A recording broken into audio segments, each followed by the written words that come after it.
लाक्सरीबसी court ममांगदनी अखोय लैजरीबसी ngasi हारिबा Ningthoujam Mahindra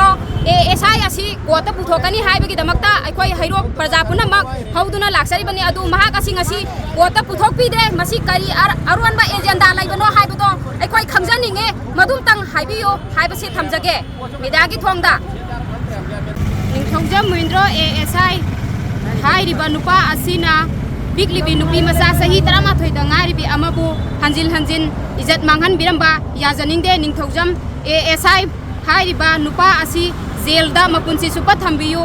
अमदी सिबगी सैराक पिबियो condition अमता यावदना bail out तौबा यारोय हाइरिबा नुपा असि हुजिक सस्पेंदा मागी थबक असि लै अदु मागी थबक असि हुजिक खुदक सिदा माबु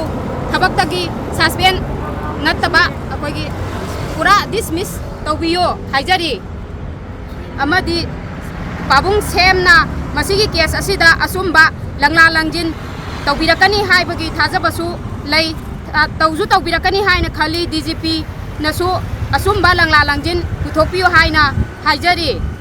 अमदी अखोय मैरा पाइबी नुपी सिंगनसु मसीगी खोंजंग असिदा सरु यारिबसी मागी थवंग असिबु यानिंगदे हाइबा अदुगिदमक्ता महिंद्र